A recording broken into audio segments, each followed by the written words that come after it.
Thank you very much for coming back. Thank you, Josh, for organizing this very important conference at this very critical time of U.S.-China relation. As Confucius said, at 40, you should have no questions at all. However, as the two countries celebrating their 40th anniversary of formal diplomatic relationship, as China celebrating 40 years of reform, there seems to be still a lot of questions. And our panelists very much take the issue in their hand. They have decided they want to change the order of their talk. And they also have decided they don't need to have any introduction, so that we will save all the time for Q&A. So let's start with our first speaker, Dr. Palley. Thank you. I'll just speak from the podium. Okay. Well, first, Professor Eisenman, thank you for inviting me. Josh and I go back to the China Commission, where he was a partner in crime with me. Anytime I wanted to know about Chinese drinking customs, I would ask Josh. Now, my talk this afternoon, I want to explore the economic challenges now confronting China to try and glean a few lessons. Unfortunately, the lessons are going to depend on one's understanding of China's growth model. So I'm going to devote the first half of my talk to briefly outlining how I understand China's growth model. And after that, I'll briefly touch on some of the challenges, and then I'll finish with some lessons and some concerns. Now, the reality is this is a talk that probably needs 2 hours. I've got 20 minutes, so please excuse any superficiality.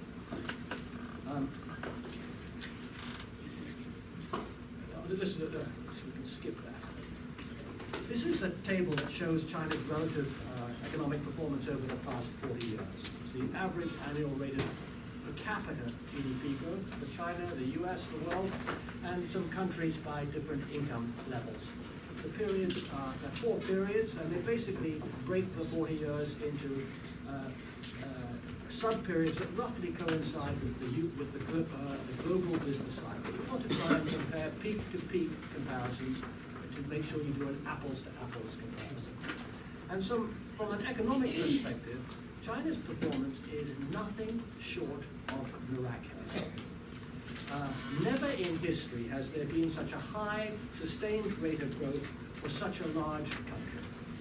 The US is often asserted to be a model economy, and you can see that China's growth rate dwarfs that of the US. The same holds when you compare China's growth rate with the global economy, low-income countries, middle-income countries, and high-income countries. So what does that say? That says that the performance is not an artifact of China's level of income. It is a product of China's particularities. Now, the analytical challenge is to try and understand the sources of that performance. And that's what I'm going to delve into now. I want to delve into the mechanics of the growth model, which are illustrated in this figure 1 here. The growth model has been built on 2 pillars, investment and exports. The investment pillar, in turn, has 3 components: public sector investment, including, of course, infrastructure, housing, and business sector investment. And all 3 of those pillars have been important for China's success. And then business sector investment, in turn, decomposes into Chinese-financed investment and foreign direct investment, what I'll call FDI. And the latter, FDI, has been especially important for China and connects to the export pillar, and I'll discuss that.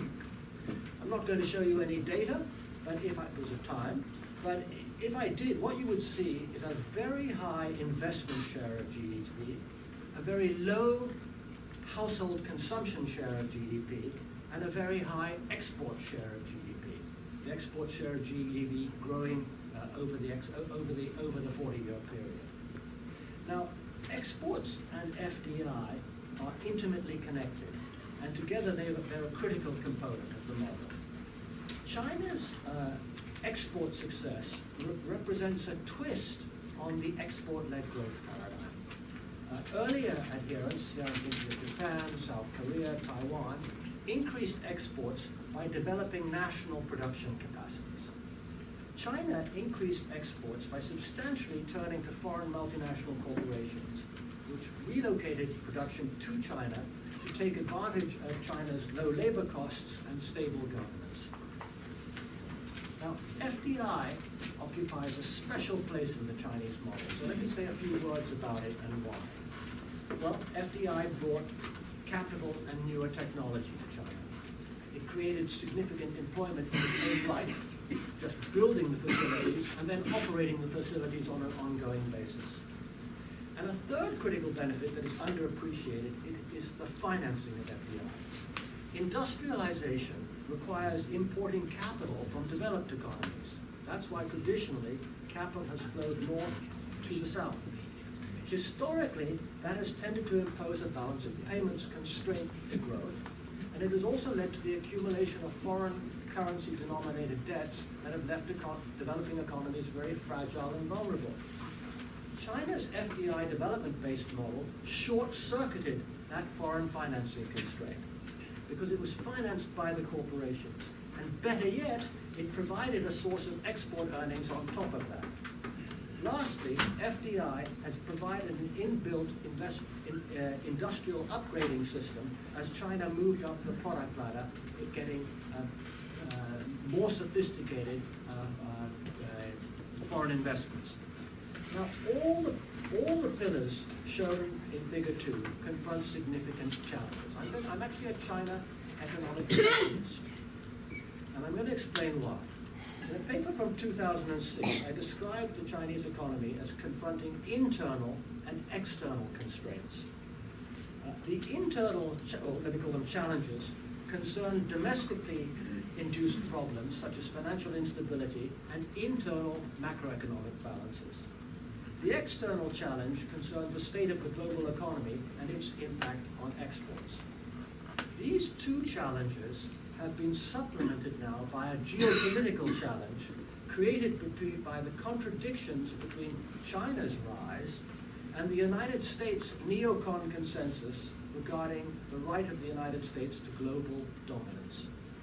Think John Tolkien. Now, let me go through the different pillars and how they are challenged. The public sector capital accumulation pillar faces several challenges. First, as China has increased its stock of public capital, diminishing returns inevitably set in. When China had little public capital, almost all projects were likely to have a high rate of return. Now that there's such a high accumulation of infrastructure capital, the diminishing returns are set in, and allocation becomes a much greater task, and we're not clear at all about the accuracy of public sector capital allocation in China, in terms of its efficiency.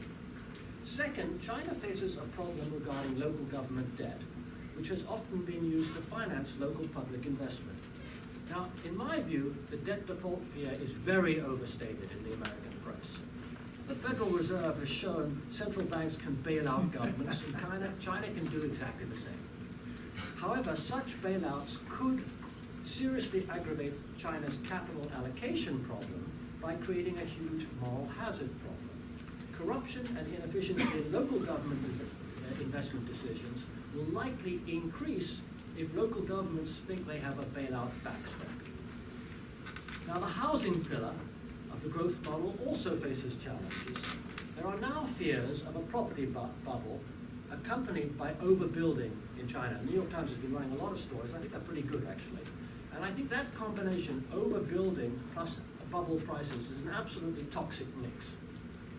First, excess supply and downward price pressures will likely reduce the incentive to build, and that's a direct hit to GDP. Second, if there is a price bubble and it bursts, housing prices can be expected to fall precipitously. That will likely trigger significant housing loan defaults, which could imperil the financial system. I'm not going to talk about it, but you can bail out a local government quite easily. It's very hard, as we found ourselves, to bail out individual mortgage holders. You could unleash all sorts of perceived unfairnesses, moral hazards, whatever. It's a very big political problem. Second, if there is a price bubble and it bursts, no, I've done that. Third, a fall in housing prices will have a significant negative household wealth effect that will dampen consumption spending, because housing is by far and away the largest asset of Chinese households. The stock market, they're nothing compared to housing. Fourth, the bursting of the housing price bubble risks triggering protest, and we've already seen some protest here. That inevitably raises political stability concerns that will feed back and impact confidence, which affects investment in the economy, not just by foreign multinationals, but by local Chinese entrepreneurs. The third growth pillar, the business investment, is also challenged.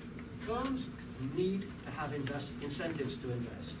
That means China needs to avoid a recession and grow its internal market demand.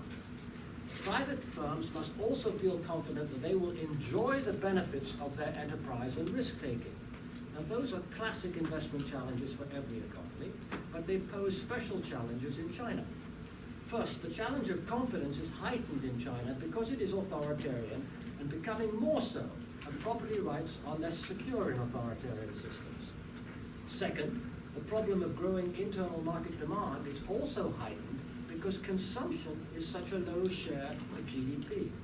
China, therefore, needs not just to grow its demand, but it needs to structurally rebalance its economy towards consumption. That's a harder task. In my 2006 article, I argued that increasing the wage share is critical, and history shows independent trade unions have been central in every country where that has been accomplished. But that creates a contradiction because of China's authoritarian political system in which independent trade unions are not allowed. The FDI, follow me down this tree diagram here. The FDI growth pillar also faces serious challenges, and there are two principal reasons for FDI in China. One reason is China's low labor cost, which attracted labor-intensive industries. That contributed to a one-time extended transition boom, but the boom was bound to fade once the transfer was done. And it was also going to fade as China's wages rose. The second reason for FDI is the attraction of gaining a share of China's enormous market, and that is key to explaining why China was able to attract more sophisticated production of products. It's why GM is in China. It's why BMW is in China. It's the market share, not the labor cost, that's the attractor there. And this is also now checked for several reasons. First, companies have been reluctant to transfer more sophisticated products and production to China for fear of technology theft. Second, profitability has actually often been quite disappointing. Not always, but often. And third, China's FDI strategy has now run into the buzzsaw of geopolitical conflict with the US, about which I will talk a little bit more later. Exports are the fourth pillar of China's growth model, and they face very similar challenges. Export growth was fueled by the combination of FDI and deindustrialization in the developed economies. That process, again, provided an extended growth process as new Chinese production replaced, for instance, US manufactured goods. But now that the relocation is done, China's exports can be anticipated to grow more slowly in line with world income, or let's say world consumption. Second, exports now confront the buzzsaw of geopolitical conflict as well. China already faces US tariffs on its exports. I don't think those tariffs are likely to be permanent. I think they will come off, but I do think China will now face permanent non-tariff barriers. And that is already evident in the US global campaign against the technology company Huawei. Security concerns are being used to discourage US allies from using Huawei equipment. New Zealand and Australia have already bought into it, so too have British Telecom and Vodacom, and pressure is being put on Deutsche Telekom to do the same. Mind you, it's a bit of a puzzle to me, and I see it, the US hacked Merkel's phone, not the Chinese, but they're explaining stuff out there.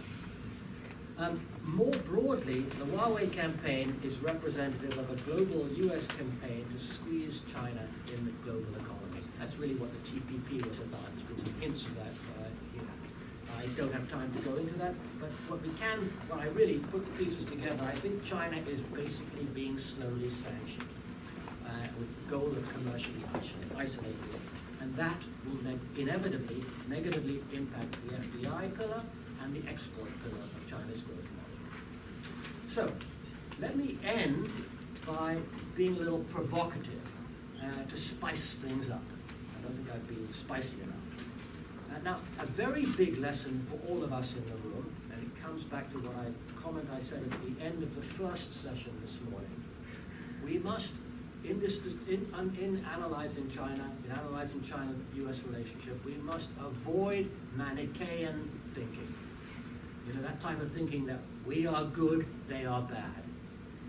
They may be bad, I don't know, that depends on who you are, but we should always be clear that they are not wearing our shoes. I'll be a little Confucian there. and we are not so good either. So when you think about these things and you engage in public debate, avoid Manichaean thinking.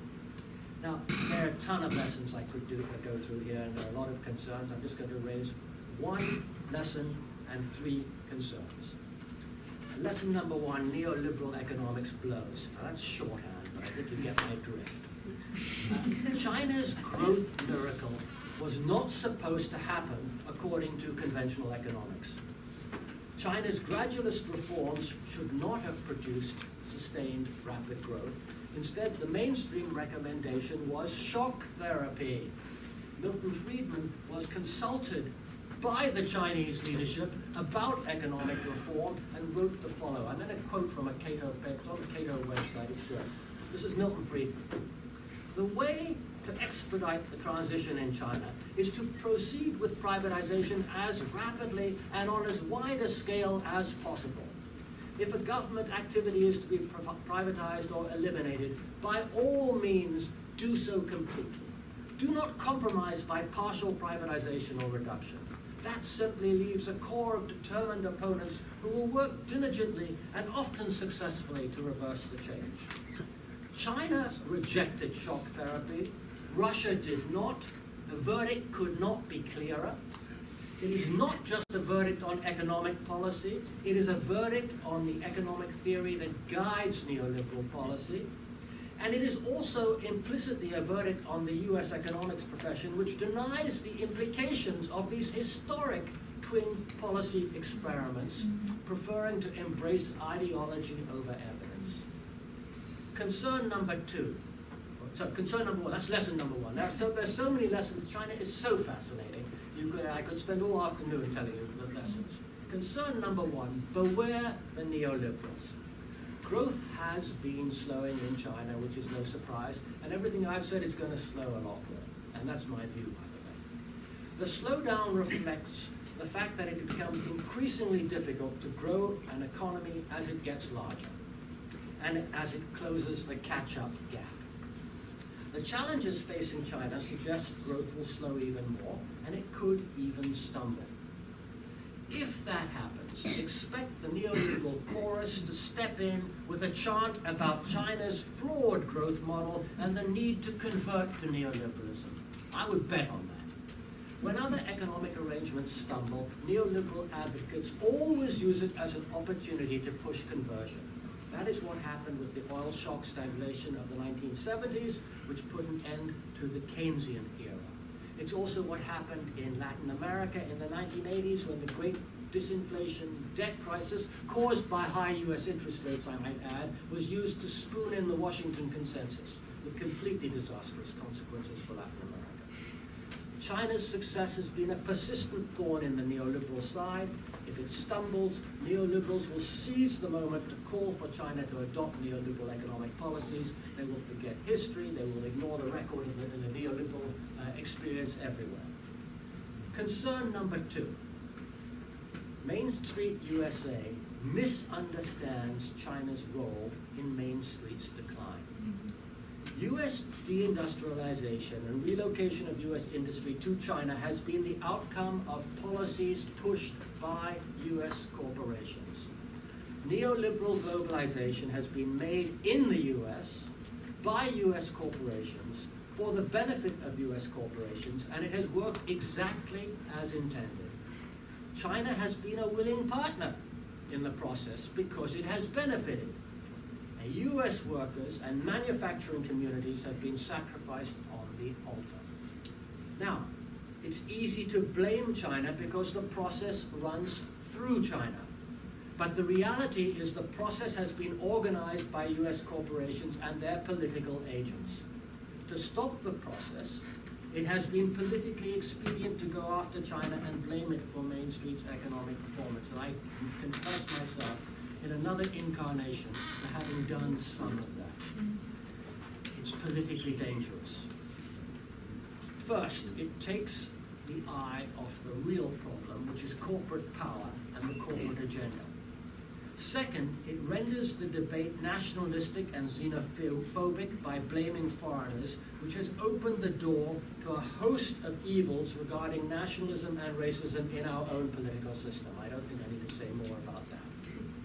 And third, it plays into neocon politics by presenting an aggressive, threatening world that justifies an aggressive interventionist United States. Concern number 3. China's authoritarianism is being misused by our own dangerous neocons. And this concern I added specifically for my friend Josh, who I think is the most articulate and persuasive spokesperson on political problems in China. But listen to what I have to say here. China has an authoritarian political system, and the evidence shows it is becoming more authoritarian. That poses a very grave danger whereby China's authoritarianism is used as a false justification for geopolitical conflict with China. Neoliberals, remember, neoliberals want to convert China.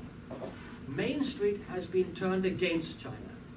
And the US neocon political establishment, which by the way is bipartisan in my view, wants to squash China's aspiration to be a regional superpower. Put the pieces together, it's easy to see how China's authoritarianism could be exploited to provide the moral justification for a populist, neoliberal, neocon, anti-China coalition in our own domestic politics. That, in my view, will promote militarism in the US, and that's different from national defense, militarism, and a new Cold War. Worst of all, it will create a domestic political climate that threatens freedom and liberal democracy in the homeland. There is a real danger that our own authoritarians use China's authoritarianism to create a political climate that promotes militarism and suppresses freedom in the US. I'm done. I'm 20 seconds away. We must be very careful that genuine aversion to China's authoritarianism is not co-opted by illiberal US interests to repress our own freedom and aspirations for shared prosperity. That is what happened, in my view, in the Cold War, and it happened again after 9/11. History has shown we have a proclivity in that direction. We must not let it happen again, as this time it could be fatal. Thank you. Thank you very much, Dr. Palley, for this very insightful talk. And now let's move on to Dr. Weber.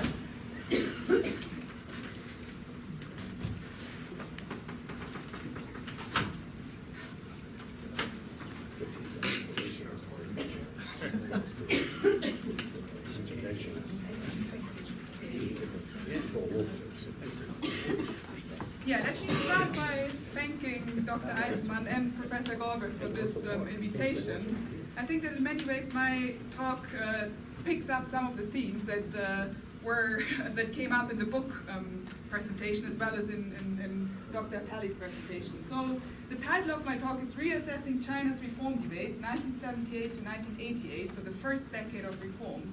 And I'm looking at price regulation and market creation in that period. My starting point is to say that the 1980s marked a crossroads in world economic history. So in many ways, the 1980s marks the beginning of China's convergence with the West, and therefore the end of the Great Divergence, the beginning of the end of the Great Divergence. Secondly, it marks the divergence between Russia's fall and China's rise, which is immediately linked to a difference in approach to market reforms, which has just been characterized as the difference between neoliberal shock therapy and China's readiness path.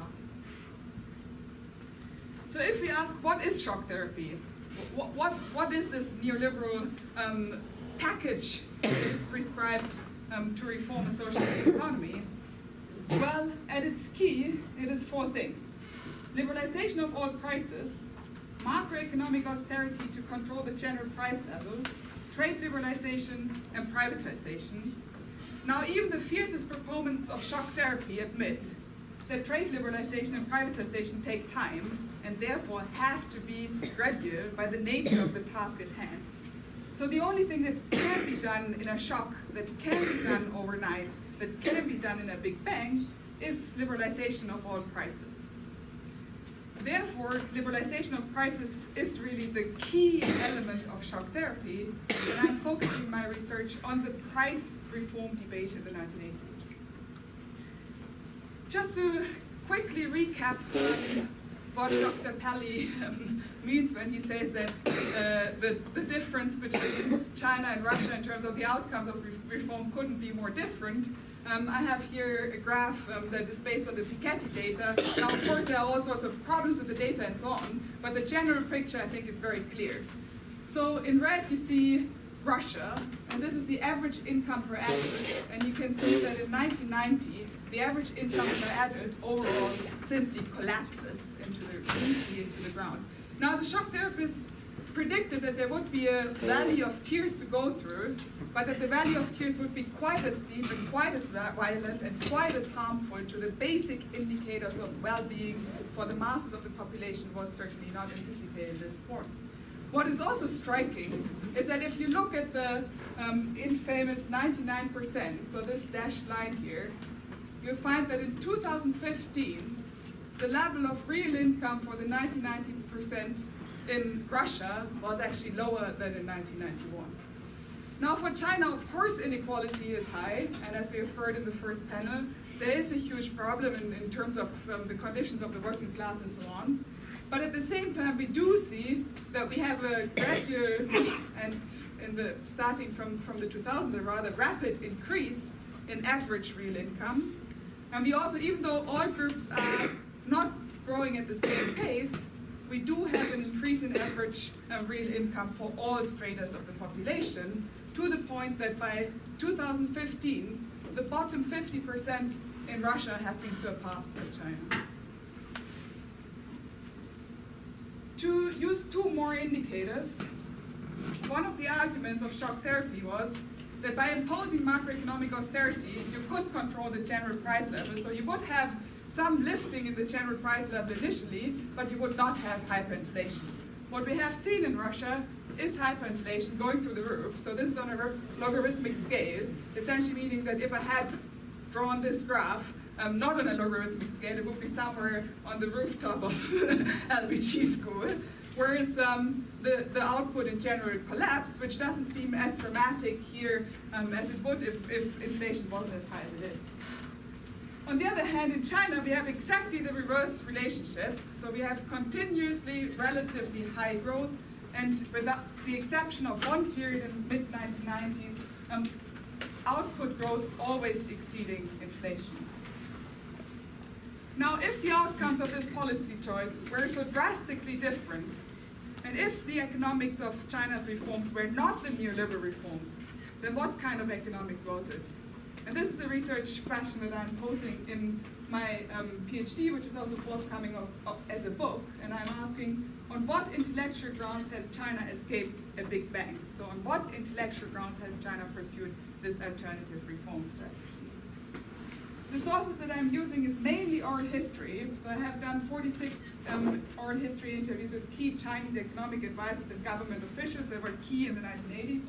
I've done interviews with the most important World Bank officials in China at the time, and with 5 key foreign economists that were involved in the 1980s. I've also consulted private archives that gave me access to many government documents that are not publicly available. I've consulted public archives and, of course, published Chinese primary and secondary sources. If we take into consideration that what we are dealing with is really the end of the Great Divergence or the beginning of a new convergence, then I think we have to take into consideration China's long tradition of state regulation of the market. We have to take into consideration China's own political economy and China's own institutional roots. Professor Blecker mentioned that the markets in the villages happened at exactly the same day as they did in the Qing dynasty. And I think that it's fair to say that there is a certain logic, a certain bureaucratic practice of market regulation that has been cultivated over centuries in China. Which is not to say that the reforms simply follow naturally from these institutions, but that we have to take these institutions into account if we want to understand what happened in China in the 1980s and why it is different from what happened in Russia. So what I'm referring to here is just as an example, is the Guanzi, the Guanzhong, an important text in Chinese philosophy and also economic thinking, which encapsulated certain principles of price regulation. So it is a theory of price regulation that is really targeted at stabilizing the economy through market participation by the state. And it always follows the principle of using the heavy to shoot at the light. Now, what does this mean? It means you control the important to also control the unimportant. Now, what is important and what is unimportant depends on the situation. It depends on the concrete conditions. It's not something that can be identified universally, but it is situational. So, for example, if the grain is abandoned just after harvest, there's plenty of grain. In this kind of situation, money would be important. Sorry, money would be light. Sorry, now I'm getting lost. That's what always happens, right? Sorry. So if grain is abundant, right, it would be light, so it would be relatively unimportant. So you would have to use relatively little money to buy relatively much grain. Now, in the time of spring, when the harvest is far away and most of the grain has been consumed, grain is relatively scarce. Therefore, it's relatively heavy, whereas money is relatively light in relation to grain. So you always want to intervene as a state agent. You want to buy grain whenever it's cheap, and you want to sell grain whenever it's expensive. Thereby, you also stabilize the grain price for the economy overall, and you also stabilize the value of money. So this is a basic principle that I think we can observe throughout the centuries and that re-emerges. In the early 1950s and in the late 1940s, when the Chinese communists were really faced with the problem of hyperinflation, which had to be overcome in order to build the foundations of the socialist state, the principles that they used, I argue, in terms of economic warfare, were very similar to the principles that we can find at Bentsen, and I'm happy to comment on this in more detail in the Q&A. So one of the most commonly referred to slogans for China's reforms is to grope for stones to cross the river. Now this slogan actually dates back to 1950, when Chen says, rising prices are not good, falling prices too are not good for production. It is better to be groping for stones to cross the river more steadily. So already in the 1950s, in the beginning, in the setting up of the socialist state, we see a principle where market mechanisms are being used as a way to incorporate parts of the economy into the state. So in some sense, this is using the market to create the plan. I'm now jumping over all the period that we have already talked about, jumping over the 1970s, and jump right into Deng Xiaoping. So already in 1979, Deng Xiaoping famously proclaimed, saying that the market is limited to capitalism is wrong. Why can't socialism practice market economics? And in the background of this statement is a return to a more orthodox form of historical materialism that says that it's not about the revolution of the social relations of production, but it's ultimately about enhancing the forces of production. Therefore, China has to make up lessons of capitalism. China is an underdeveloped, poor country, has to make up lessons of industrialization. And towards this end, any means is welcome, including the market. So from the interviews and from the surveys that I've done, my impression is that fairly early on it was clear that the market had to play a major role. But the question was, how to introduce market mechanisms. And this immediately links to the discussion over the prevalence of markets during the era of communes. So I'm just going very quickly to agricultural reform, which was, of course, the first phase of reform. So if we just use a very heuristic picture, and we say that each of these triangles represents a commune, then each of these communes had to deliver grain to the central authorities, right? So there was an extraction going on. But there were some units that were so poor and so unproductive that they did not actually deliver much to the central plan. Now, when the question of reform came up, the first to be let go after a lot of struggle and consolidation were those units that were light, that were inessential to the survival of the system, that were not actually providing a lot of surplus grain. And only after these experiments were being surveyed were the Nongfa-zu, a group of Chinese young intellectuals that had returned from the countryside and that had gathered in a movement that wanted to support the improvement of the basic conditions of the peasantry, became part of that whole reform movement and surveyed systematically the experiments in the countryside, and many of these people I've interviewed. So only after these light communes, in the sense that they were not actually surplus producers, after they had generated relatively great success, or a very surprising success, only the next step, sorry, now here's one slide missing, but the logic is that only the next step, the major grain producers also followed the house of responsibility system. Now the question was whether one would liberalize also any kind of provision of grain to the center, so, or to put it differently, any kind of demand from the state for grain, which was the 1984 incident that was referred to. And Wan Li himself, who has been introduced as one of the major agricultural reformers, actually stepped up and argued that it was not a good idea for the state to abolish its state quota, because by demanding grain, the state would actually stabilize the grain market. So this is exactly the ancient principle of eternal grain rates. Now, if we move to the industrial heart of the economy, the question poses itself slightly different. So the basic setup of the industrial command economy followed the idea of one big national workshop. So the question was how to introduce price mechanisms and market mechanisms into an economy that is really organized around command and order relationships. And what happened gradually, that the markets were allowed at the margins, right?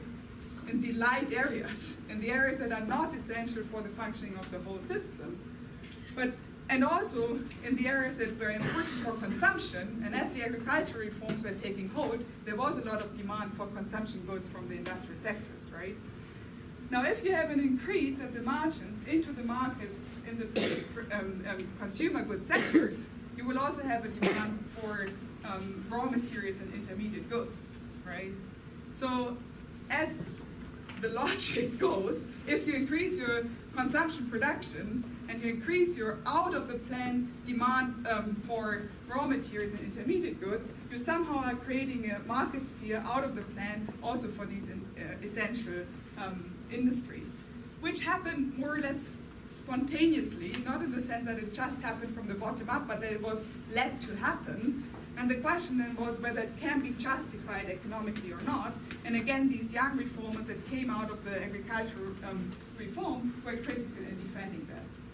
So this group really was a group of young reform intellectuals that were backed by an older generation of leaders that are now often characterized as so-called conservatives, people like Bentsen, and they emerged in the agricultural reform. Their educational background was really self-trained in Marxist classics, Maoism, Western social science, and so on, but they came out of the political economy of agriculture. Their intellectual inspirations were empirical studies on the ground in China. They also went to the Eastern European reform countries such as Hungary and Yugoslavia to study reform experiences there, and also surveyed the post-war transition in Germany, in Western Germany. So they were really, in some sense, the intellectual backbone of the dual-track system. The system itself emerged out of the logic of reform, but they justified it and they gave reasons why this was a good idea.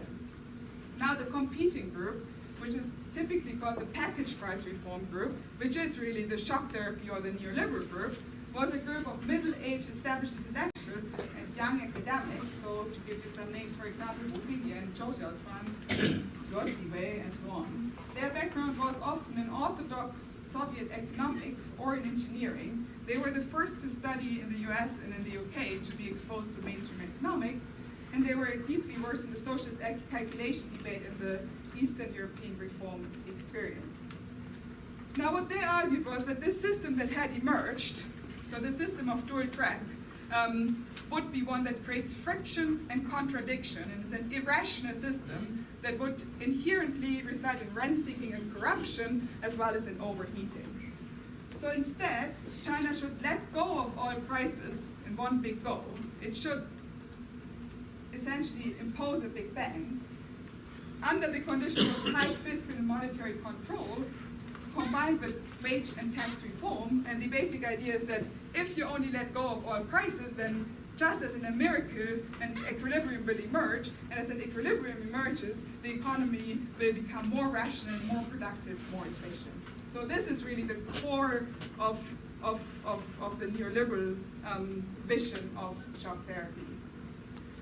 Now this group of people who came out of the agricultural reform, first and foremost Wang Xiaoqiang, were arguing that if you let go of prices under the specific institutional conditions of China, where the prices for heavy industry and intermediate goods, for the important goods, were systematically kept low, would be that these prices will go up because they were consciously underpriced. Now if the prices of the essential goods go up, the prices of everything else goes up, eventually there will be high pressure on wages, and you will enter a wage price spiral, which will cause hyperinflation, and therefore social and political instability, and ultimately undermine the project of reform.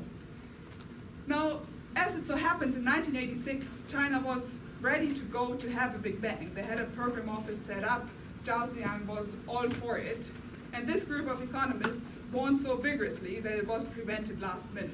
In 1988, Deng Xiaoping himself stepped up and argued for this kind of big bang, argued for breaking through the gates of price reform, and finally make price reform happen in order to lay the foundations for long-term development, since short-term pain was better than long-term pain, just the logic of shock therapy. And only the propaganda machine that was set into motion in the summer of 1988 was enough to cause mass panic, to cause bank runs, and to cause the first episode of hyperinflation in China, so that China ultimately escaped a big bang, but escaped at tremendously high cost. And to add a last sentence to make the connection to today, I would like to say that ironically, those people who were important in the 1980s, preventing China from a big bang, have in the majority disappeared into obscure places of the world and don't have too much to say anymore, whereas those who were in favor of these kind of reforms in the 1980s have emerged as the winners in the 1990s, which is the background for the kind of reforms that we see in the 1990s. But at the same time, this conflict between these two camps, between the camp of protecting the backbone of the traditional economy and those that think that reform is unfinished and that ultimately you have to move toward full blow towards a neoliberal kind of reform, is still there. So therefore, the prediction of Dr. Palley that if this kind of grinding, if this kind of collapse in growth was to happen, and if this kind of situation was to emerge, I'm not really as skeptical, as pessimistic about the forecast, but I think that it's clear that these groups that are in favor of this kind of full-blown neoliberal reform are just waiting for this to happen. Thank you very much. Perfect timing. Thank you. So let's go to our first speaker, Dr. Galbraith.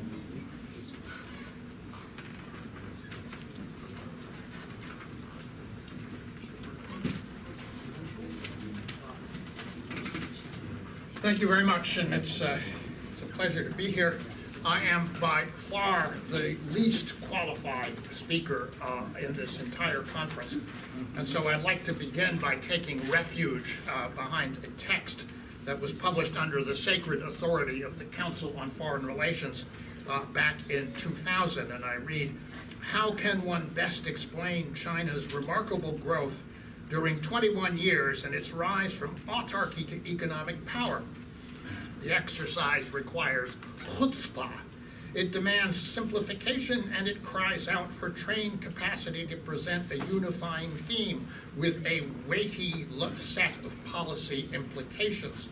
Fortunately, the academic establishment possesses these traits in abundance. Examples range broadly from the socialist romantics to the capitalist romantics, the former believing that China has developed its own and specifically non-capitalist path, and the latter that it is transforming itself into a free market system. The two camps hurl paper missiles at each other in a satisfying postlude to the Cold War. But this battle is not about China. At least it is not about China specifically. It is about economics, the economics profession, the indoctrination of students and policy analysts, and the politically and academically correct set of beliefs for those who practice development. As a result, it bears an eerie resemblance to the long history of policy discussions in China itself, which similarly are not, or perhaps not specifically, about the actual problems of the country. Rather, they focus on the correct line and the ascendancy of adherence of one line over the adherence of another. I think Isabella Weber's closing presentation gave an ample demonstration of that.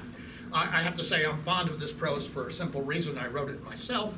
The thesis of that paper, 2000 paper, which was co-authored with Liu Jiaqing, a PhD graduate of this school, reflecting my experience as the improbably and extravagantly titled Chief Technical Advisor to the State Planning Commission for Macroeconomic Reform and the Strengthening of Institutions in the period 1993 to 1997, was that since in a closed economy with no asset buffers, budget deficits are per se inflationary, and inflation is the bane of communism. It is the one thing that can undermine and destroy the confidence of a population in in leadership of the Communist Party. It witnessed the effect that Isabella has just spoken of inflation in 1988 on the political unrest that erupted in 1989. Budget deficits were a major impetus to Chinese economic reform, beginning as far back as 1976, when the budget deficit hit 10 billion yuan for the first time, partly because of the crisis of the Cultural Revolution and aggravated by the Tangshan earthquake and other events. Agricultural reform fought inflation using, as we also say, the basic tools that had already been established in the early 60s by Deng Xiaoping and Liu Shaoqi. And so those tools were applied again and as a part of a productivity increase, which helped stabilize the price of food, which is the essential element of an inflationary crisis in China. For the rest of what I have to say, I want to pay a special word of thanks to Ping Chen, who helped me focus my remarks in a conversation yesterday. In China, as in the Soviet Union, military necessity dictated that heavy industry should come first. This was part and parcel of the aftermath of the revolution and then of the strategic split with the Soviet Union. These industries had high fixed cost and suboptimal scales, which led to losses because the market for their goods were not sufficiently large, losses that had to be covered by the banking system, leading eventually to a big load of non-performing loans. And it left unsolved the classic socialist problem of providing adequate quality consumer goods, a problem which the Soviet Union never solved and which led to the rapid collapse of the East European and Soviet economies when those countries opened up and were overwhelmed by floods of imports from other parts of the world. But China did solve it by agricultural reform, increasing productivity, releasing labor to the towns and villages, which then quickly developed profitable light industry, using in the first instance imported equipment was obsolete in other parts of the world, that then enabled them to begin the development of these industries behind very substantial tariff walls. The firms drove for market share, which meant that the high profits were eventually replaced by firms that were willing to accept quite low rates of profit in order to stay in existence and take advantage of whatever opportunities happened to be available. And in the course of time, as export markets developed, the product quality standards of the West were imported, so a vast upgrade in the quality of consumer goods eventually occurred. This helped to overcome the endemic regulatory weakness of the state, which did not have, as socialist economies tend not to have, the capacity to impose and to bring about the improvement of the basic adequacy of product quality. All of this occurred with behind trade barriers, which were in certain instances rationally deployed. And one particular example was the reduction of the tariff on automobiles. When I arrived in China in 1993, I was told there were 103 car companies operating there behind a 100% tariff wall. Cutting that tariff to 25% meant you could clean out a lot of the high-cost producers and provide market space to bring in General Motors or somebody else to do production of a higher quality on an appropriate scale. And the other crucial element, another crucial element of the international picture was the maintenance of capital controls, something that was discussed at a conference I did organize in 1995 at Huairu outside of Beijing, and which the non-liberalization of the capital account at that point meant, among other things, that in 1997, when the Asian crisis occurred, the Chinese economy was simply not vulnerable in the way that the Koreans, the Indonesians, and everybody else in the region was.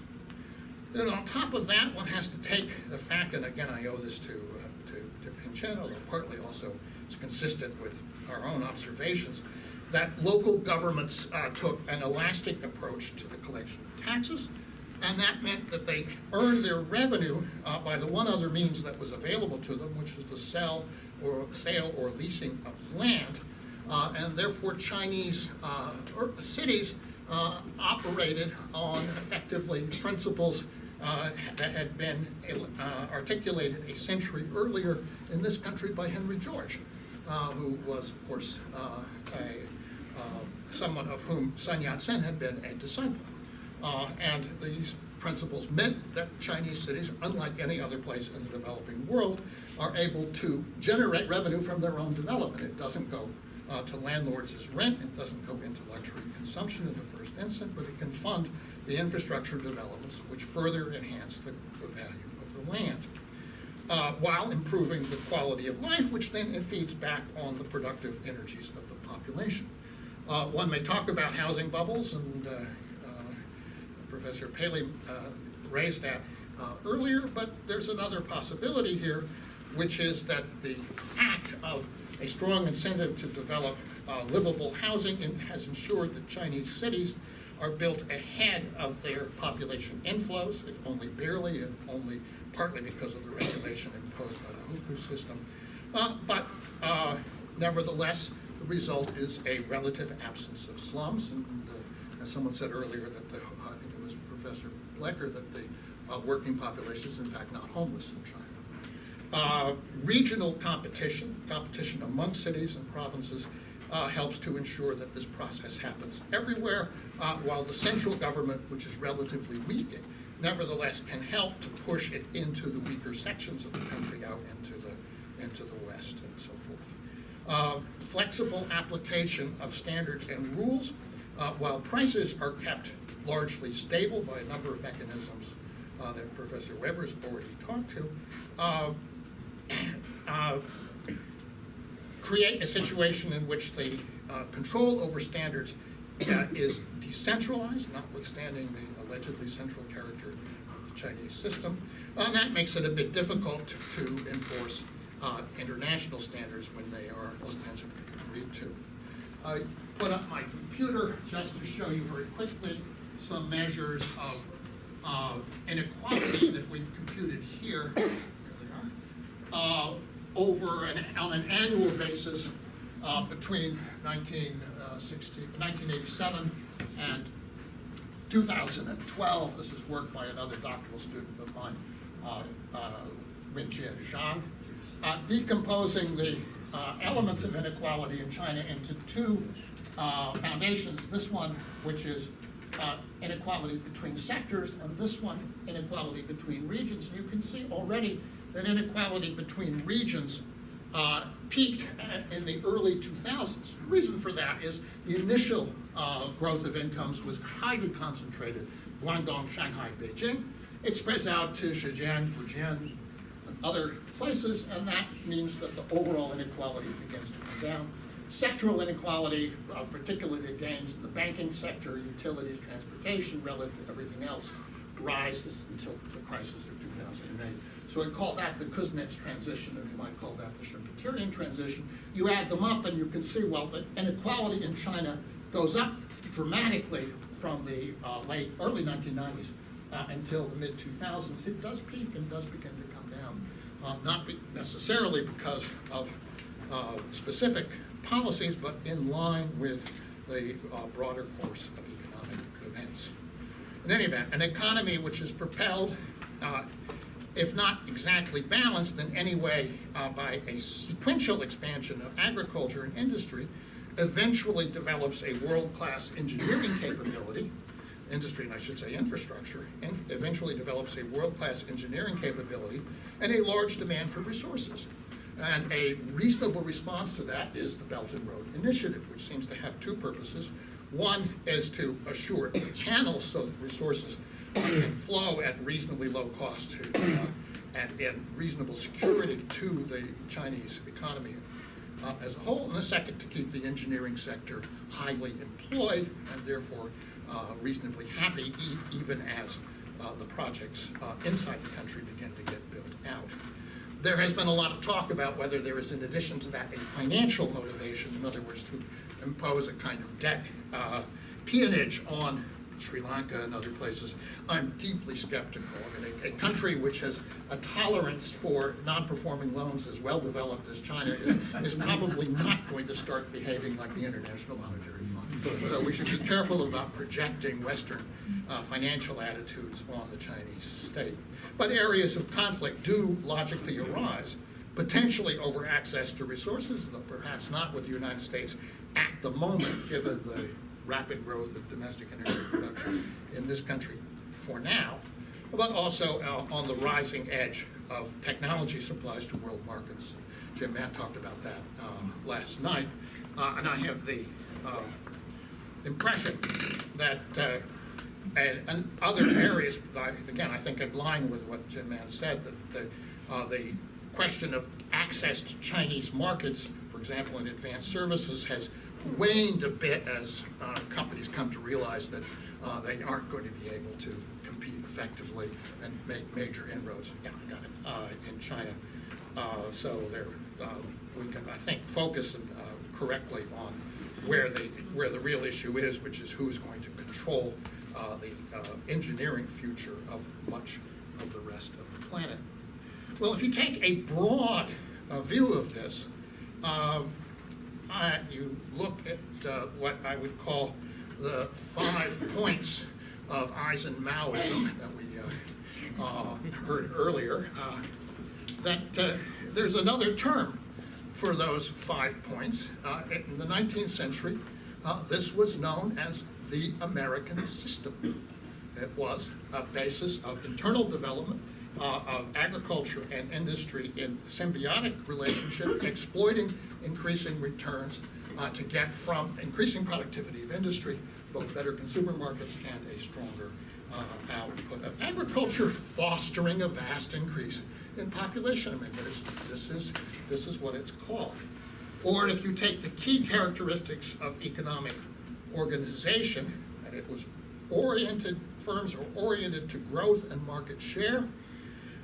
They are not subordinate to the financial sector, rather the financial sector remains in a supporting role, and they have a balance of interest, including social stability and a pragmatic approach to prices that includes controls and storage and distribution to stabilize markets. I am tempted to commit the offense that I warned against at the outset of this discussion, and to describe China alongside Japan and Germany as the Galbraithian state.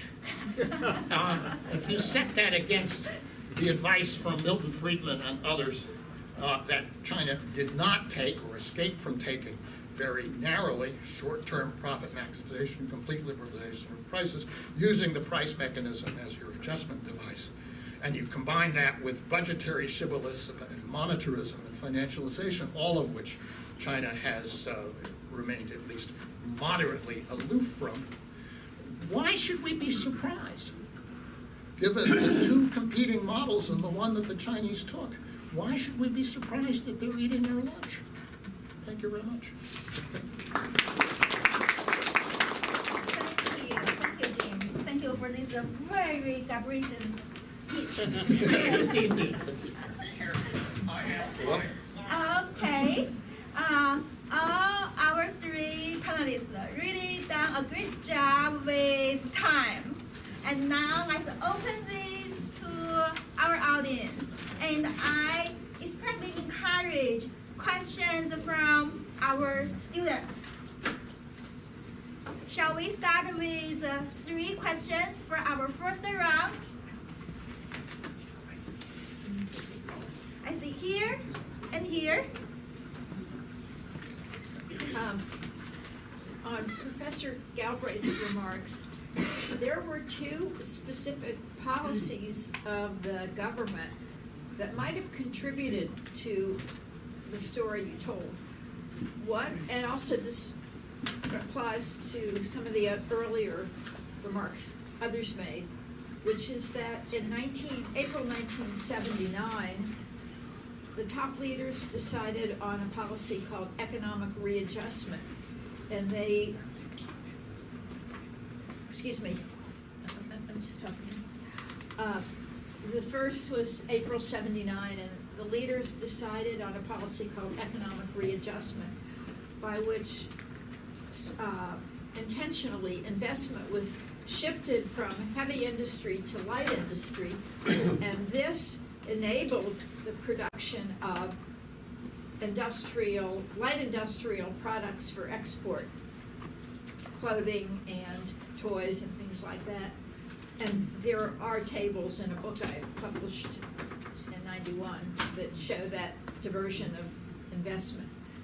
And the other one was the, what's it called? Shibu Dakai. The shift of investment to the to the west in about the year 2000. Investment, and a large amount, was intentionally diverted to Western China. So this applies to something that you just said. It wasn't just something flowing as the market developed. It was a state injection of funds to Northwest China especially. Thank you. I enjoyed your presentations. I also kind of envy my colleagues at the table because they get to focus on an area of China's development that is more positive and less sensitive.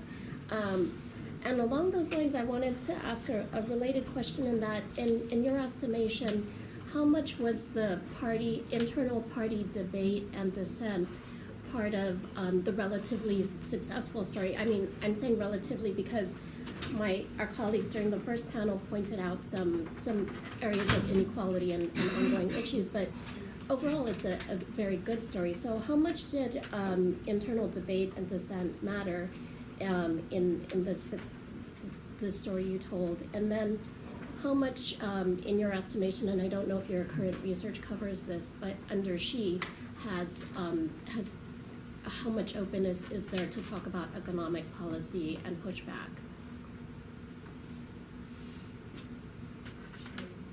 I will add one question to our first round. I'm looking at the theme of our conference today, 4 decades of legacies and license. And then I was thinking about legacies and license for whom? For China, for the US, and then I feel so lucky to sit this panel of 3 distinguished economists, right? And so what's the legacy and license for economists as a profession, looking at what happened in China and between US and China in the last 40 years. So in my previous life, I was an economic sociologist. So we have a lot of grievances towards economics, although you don't pay attention to us. And I know there are many IR scholars, political scientists, historians may also want to hear, if we focus on the last 40 years, what economics have learned, and what do you think the greatest legacy for your profession? Can I put a 2-finger on that? Because classical economics. Tom, you hoisted the neoclassicalists up by their petard. Adding on to Wenhong's excellent question, does that include the classical economists too? Are they equally as wrong and bad, or did they have something else to contribute? So adding that on to the excellent comment. All right. You want to go ahead? No. On Rana's question, openness to discussion, I think Isabella probably has a broader picture than I do. I was there on and off for a window of 4 years.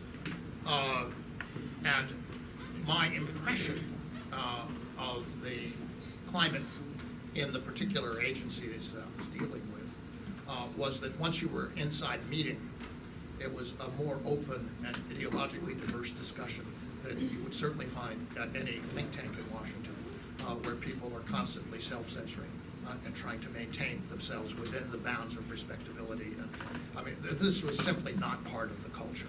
People had their own views, and they expressed them from the most wild-eyed libertarian monetarists who came in from the People's Bank of China to various practical people. So it was great fun, actually.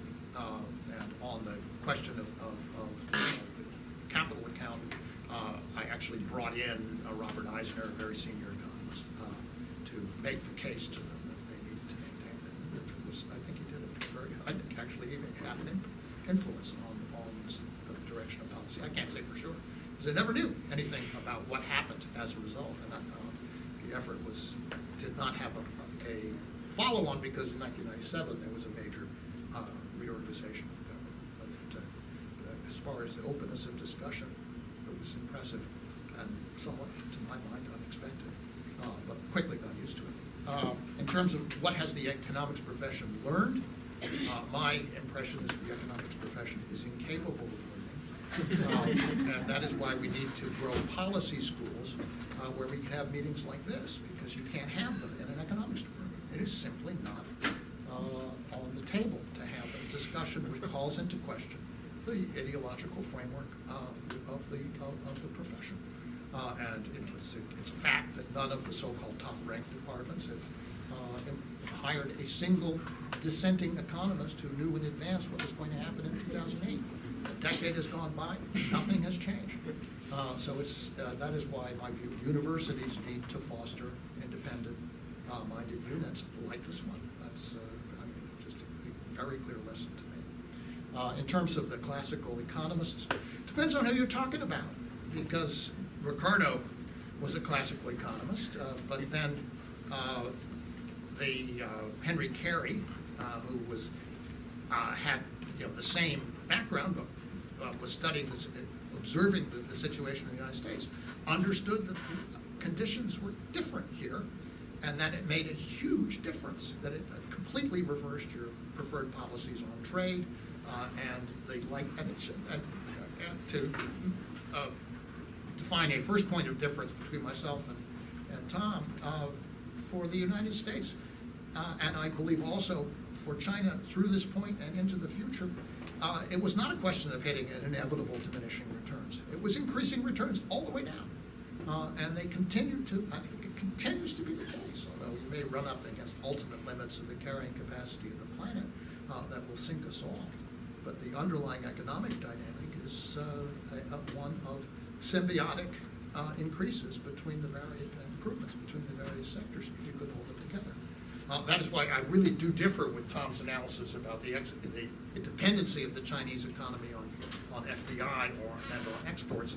I have a view of the Chinese statistics which leads me to suspect that we, by reading them as they appear to be, that we really vastly overstate the importance of foreign trade to production in China in quantity terms.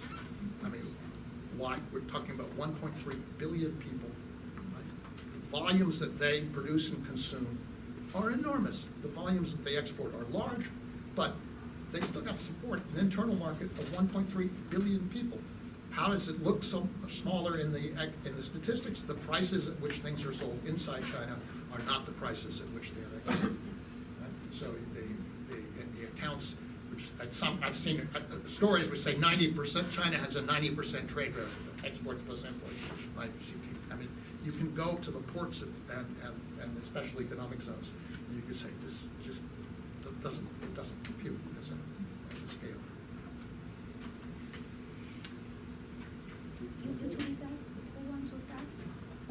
Okay. Okay, so on the question of openness, I think it is important to remember, as also was pointed out last night by Professor Mann, that the 1980s were really unusual in terms of the openness of debate. So the kind of open, fierce confrontation that you had in the 1980s is, I think, unique. And many of my interview partners were pointing out that this kind of discursive environment and also this kind of communication between the older generation revolutionaries and very young people, many of whom were not even members of the party at the time, was very, very unusual and did not reoccur in this form in the 1990s, let alone today. That being said, I think it is important to recognize that in many ways economic policy making in China is still experimental. It still follows the logic of having some broad direction, which is then often taken by Western media as saying, oh, they don't know what they're doing. They're just articulating these broad slogans. But the basic idea of these broad slogans is that this is a direction, now go and experiment and find out what we can do in order to move into that direction, right? So in that sense, it is crossing the river by feeling for stones because you know you want to cross the river, but you don't know how you're going to get there, right?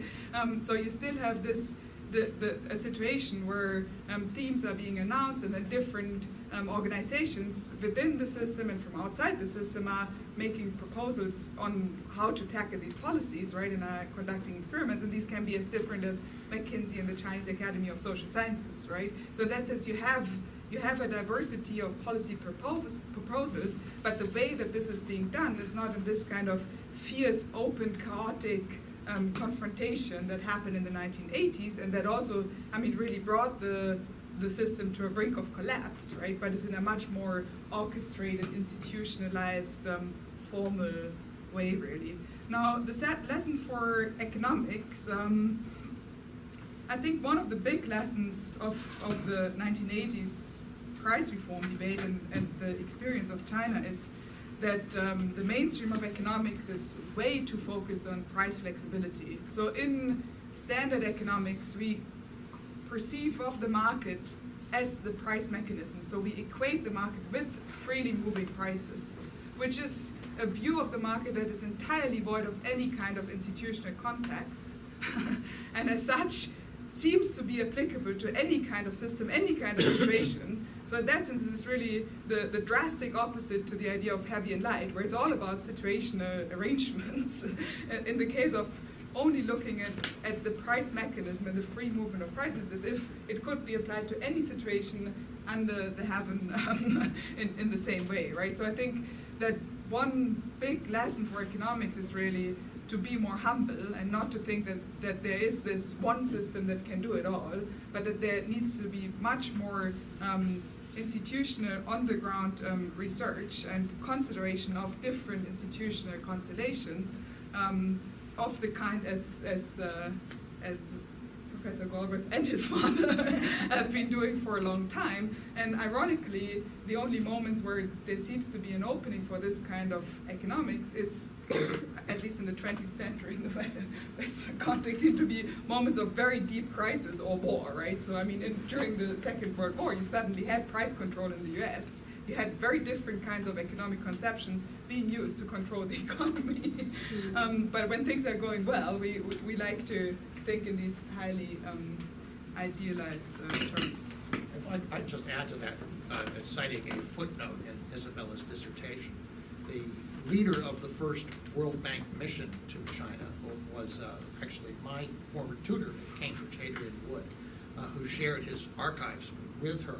And there's a footnote in which he recounts that at a given moment, the Chinese raised the price of what was high-quality matches by 2 fin, which is what 2/100ths of a yuan. And the result was a run on the supply of low-quality matches, which forced the government to back off. And Adrian scrawled in his notes, well, here is a communist dictatorship that can't raise the price of matches by 2 cents. Because there was a popular reaction. Another sort of small anecdote, I made this reference to my father. It was not entirely without some substantiation. When I arrived, I sort of gave 4 lectures as a kind of audition to whether they would like to have me acting as a consultant to the Planning Commission in 1993. This was to an audience of 20 or so desk officers, regional or division chiefs at the State Planning Commission. At the end of the 4th lecture, they all pulled out their very, very well thumbed, internally printed, privately translated copies of my father's works, among other things, price control, and asked me if I would happily give them a signature on it, which I did. Well, I think we're all in agreement about economists. I mean, I think economists, Minimal high regard. economists, and I'm talking about the mainstream profession here, really have to choke on events. They're always playing catch up. They have to, in our most recent experience, let's talk about the US, they would have to play catch up to the crisis, why it happened, and then they had to play catch up to the stagnation. And now, actually, strangely enough, a lot of them are writing about the next crisis, which in fact they shouldn't be, because their theory says crises shouldn't happen. So as they try and inoculate themselves against them, and there's just no way to deal with it. There is a sociology to all of this. It's impossible to break through. Academia, every department, is run as a club, and the club lets members in, and now in economics there has become a test now exists, and the club won't let you in. By the way, it happens in this department too, but you're just a bit more pluralistic. And the challenge for every department must always be to maintain pluralism. And pluralism doesn't mean anything goes. It means we have certain rules of knowledge, and if your theory passes the test, you get access. There's no official theory. The trouble in economics is pluralism has died. There is an official theory. There is an ideology. And that's how to break that down, I don't know, because there is a very strong control mechanism. The same names appear in the journals, then they appear in the press, in all the editorials, over and over again. There's a recycling in the popular media too. There was a brief moment in 2008, 2012, you could break through. That is closed again, and I don't know what to do about it. They're also, by the way, their theory is extremely flexible, but flexible to the point of being religious. It's often described as being like the Ptolemaic system. Every time there's something that doesn't fit, you need a new epicycle of the planets to make it fit, and then it does. But so ultimately, it's non-scientific at this stage. And if you dig deeper, why? Well, there's a very clear reason. It's an ideology that supports the existing system, and of course, Marx and the German ideology stated it more clearly than anyone will about the ideas of the ruling class are the ideas that are made by the ruling class to support the ruling class, something like that. I mean, you don't have to do class, right? Just dumb that down. It's the people who own the society will have ideas that support them, because if the ideas don't support them, then there'll be a push for change.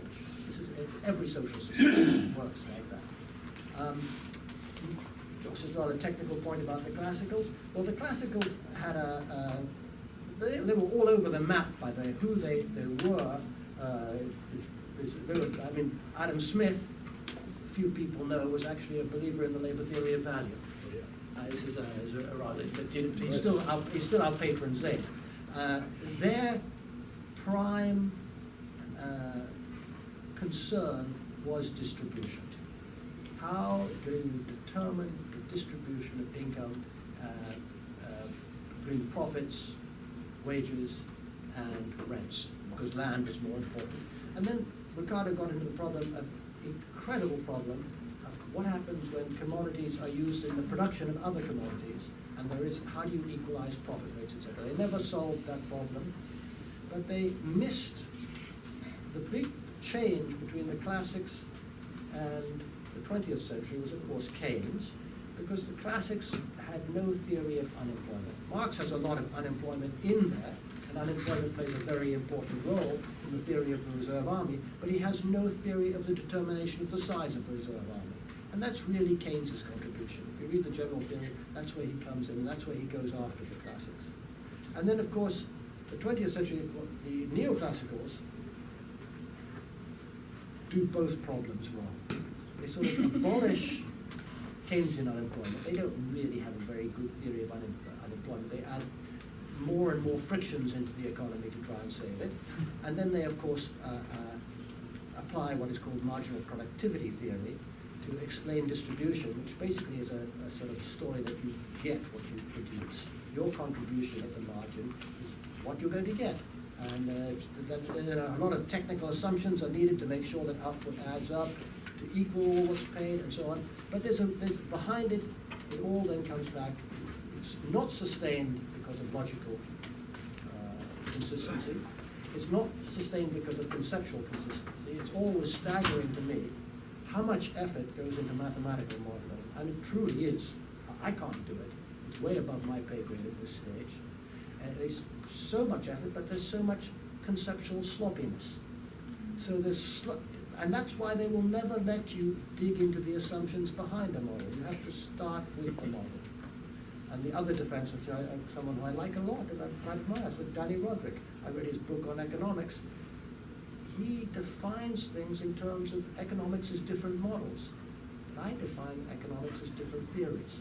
They will allow a proliferation of models. They will not allow a proliferation of theories. That's what pluralism is. Can I just intercede here, because you mentioned epicycles, and that prompted me to put up a remark that I use a lot. It's a quotation from Charles Sanders Peirce, that Kepler undertook to draw a curve through the places of Mars, and his greatest service to science was in impressing on men's minds that this was the thing to be done if they wished to improve astronomy. They were not to content themselves with inquiring whether one system of epicycles was better than another, but that they were to sit down to the figures and find out what the curve in truth was. That's another lesson that falls on deaf ears in economics, but it's not a bad one. Now, what's interesting, I found the conversation that Jamie and between our two talks, I think Jamie and I have quite a strong, significant overlap of theoretical perspective. But we have a different outlook on the Chinese economy.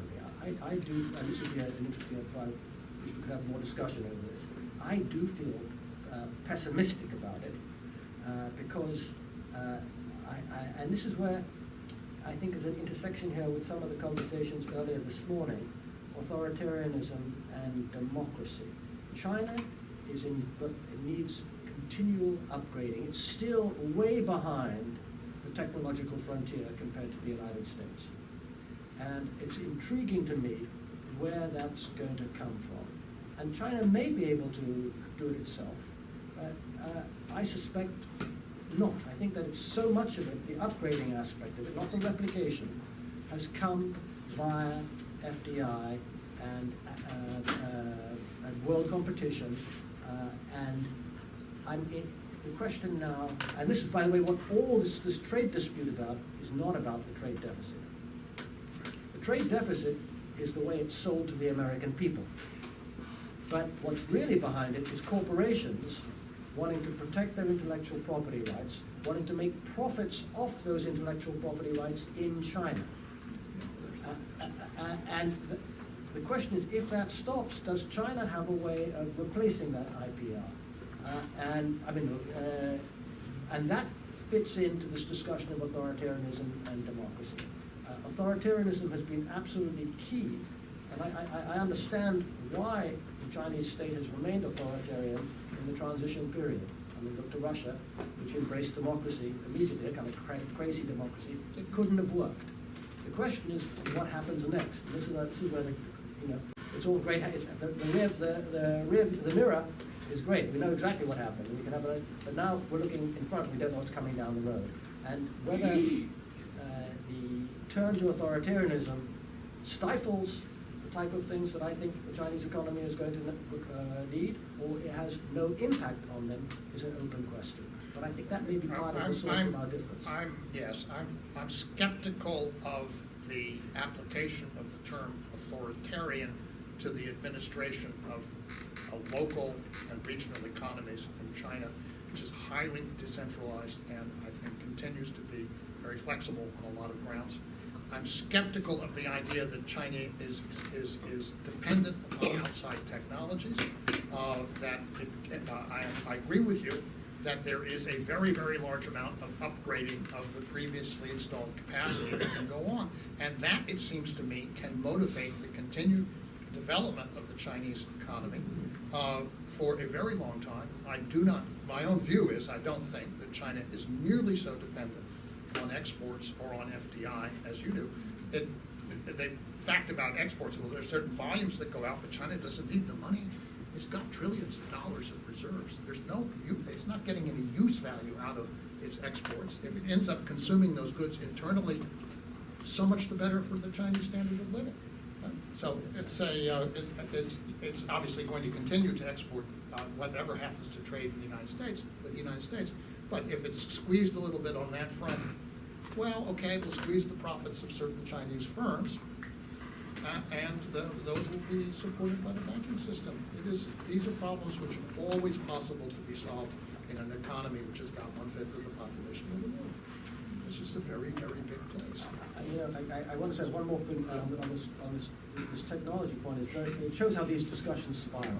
And they often, That's great. And we turned it into a debate. and it's very connected, because again, in our own economy, I'm very concerned about artificial intelligence robotics. I think we are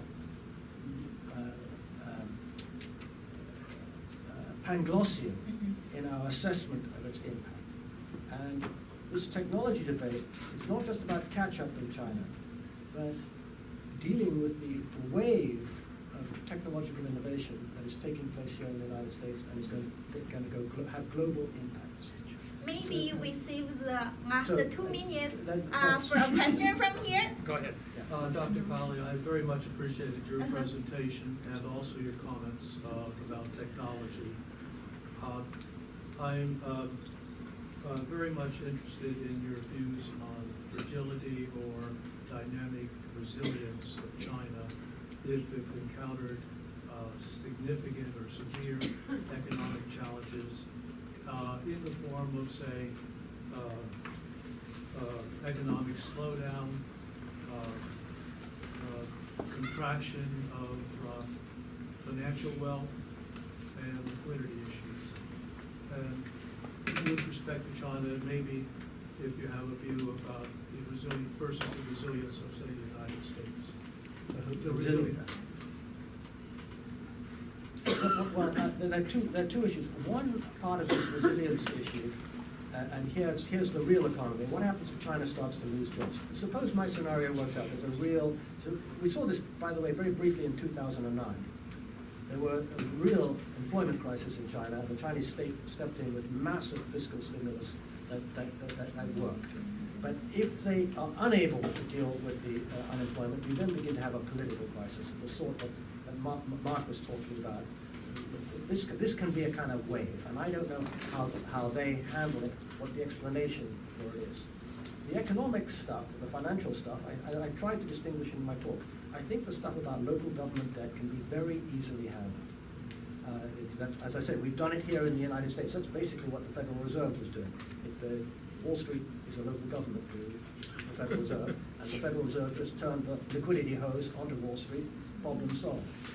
But what happens when you've got lots and lots of small individual homeowners, and lots of people who have 1 apartment, 2 apartments, even some people 3 apartments, they put all their wealth in. And that's, by the way, where a lot of the vacancy stuff is in the big cities, particularly the coastal cities, I understand, and Beijing. Then how do you bail out these people? They're rich in the first place. I mean, politics is not going to support bailing out people who are quite well off. China will have its own internal politics that we don't see now, because it is an authoritarian by, a single party state. That's all I'm saying. It has a politics going on there. There's consultations going on within the Chinese Communist Party, but we don't see the type of political discussions that we see in what a democracy. But those discussions will surface immediately in a situation like that. When China starts bailing out, if it has to, owners of multiple apartments, you will see political resentment spilling out from other sources. So that is the piece of it that I don't have any prediction on, but I know that it is a major problem if it happens. Dr. Weber?